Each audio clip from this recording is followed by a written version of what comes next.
Warning: tube amplifiers have lethal voltages inside them.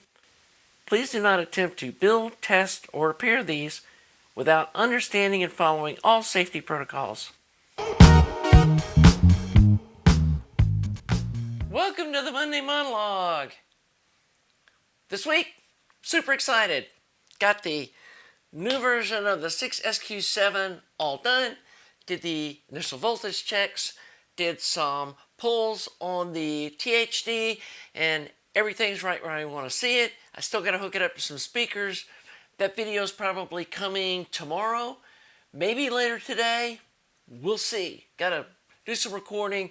Gonna take a while to do the voltage recording video and all that stuff to show you all how to test this thing out. But we got another exciting new feature today.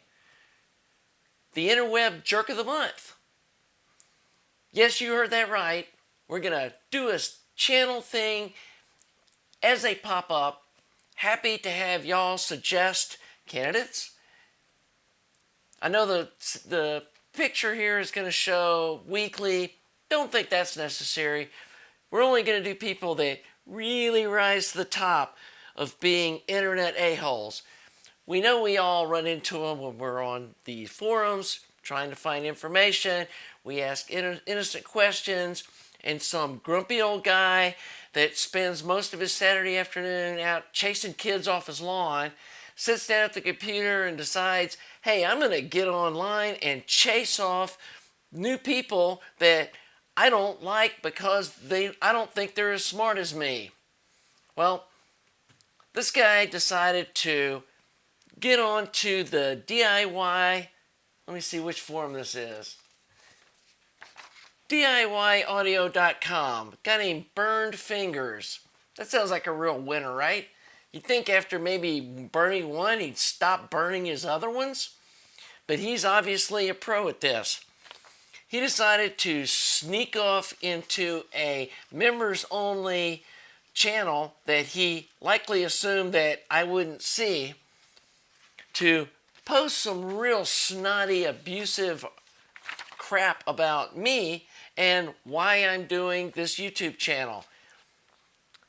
He said he recently watched a video, or should I say 15 parts or so, of someone that clearly has no mechanical aptitude trying to show their expertise in construction of a cheap eBay knockoff amplifier.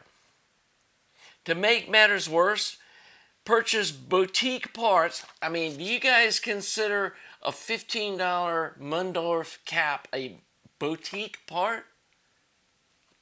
What a loser. To something that's clearly inferior into something somewhat usable. I don't know about you guys, but several people have built this preamp and rave about how good it sounds. I'm one of them. I've compared this thing to a $700 commercially available solid state phono stage that gets rave reviews, and this sounds every bit as good. So obviously this guy decided he's going to be an expert about something that he's never seen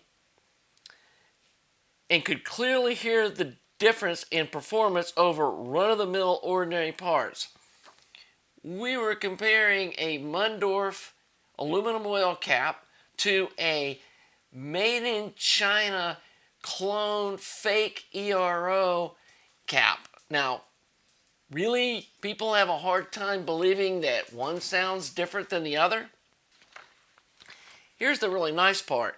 I'm a firm believer in you can polish a turd and it will still be a turd. Boy, that's really nice, huh?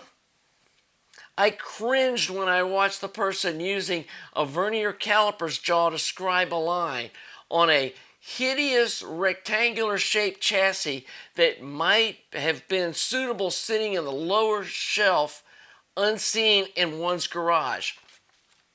Does this look hideous to you?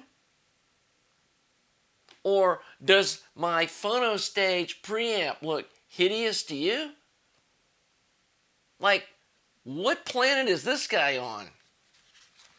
It's clear in my mind the extremes one would go to obtain some sort of following And let's not forget the YouTube check.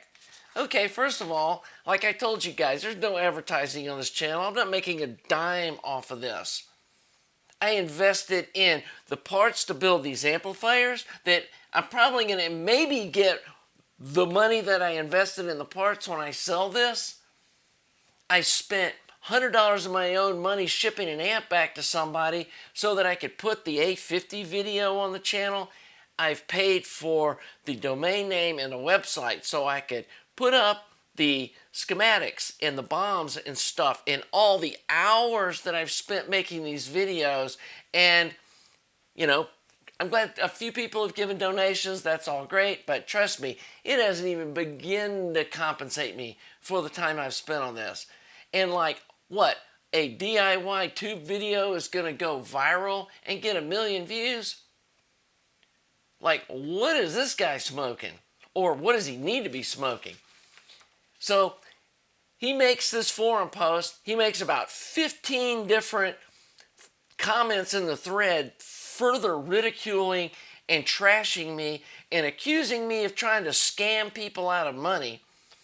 And then he responds to a post when I was just saying, hey, anybody wants to look at my YouTube channel for this build series that's never built an amp before, you might find it informative.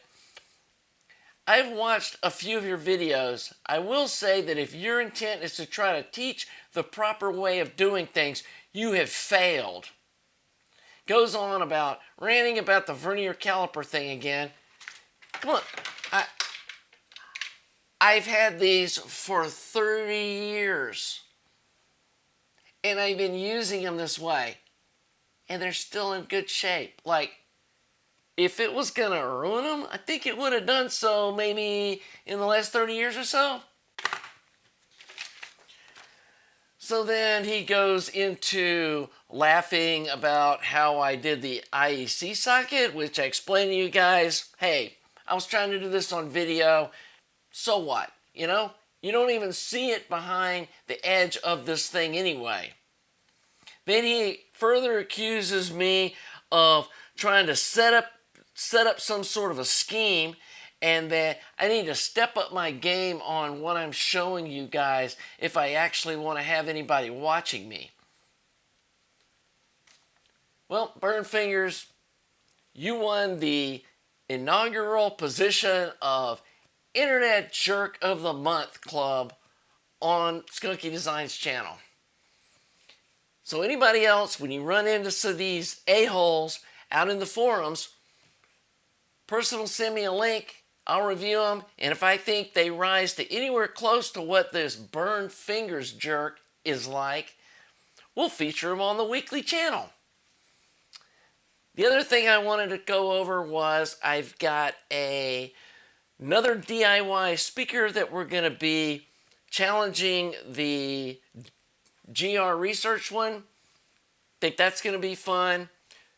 Like I said, we're going to finish up this video series. I want to do a little listening to it, test it for hum and all that sort of stuff, but the numbers all look great.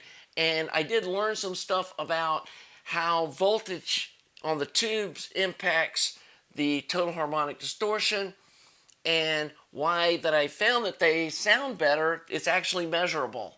So that's going to be fun. I can show you guys that information that I learned. The other thing that I'm toying with is possibly running this amp with a 6F5, I think it is. It's a single triode tube that has the little top cap on it, and see if it sounds any different than the 6SQ7 does. There's also a 6AQ7 that's a little different than this tube. Doesn't have the voltage rating. It's only good for 250 instead of 300 volts, so it would take some further changes, but that may be something to try. The other thing that I want to toy around with this amp, because it has a tap on the power supply for negative bias, is to try a fixed bias where you use a negative bias on the grid of the power tube instead of using a cathode resistor and the bypass capacitor that goes with it. You just hook the cathode to ground with maybe a small resistor to measure. Might be a good place to put another meter, which I've got, which I'm going to experiment, show you how, guys, how to put a much less expensive meter for checking the cathode bias on your amps. Plus it looks really cool. So anyway, hope you're enjoying the series and my Monday monologues. If you do, please sub to the channel, please like the video. And when I say subbing helps me, it just helps this channel grow. More people will see it and get some potential new members to our hobby that maybe didn't even know about this or thought this was outside of their skill set. And we're going to try to show them that you can do this too. And until then, I'll see you next week on the Monday Monologue.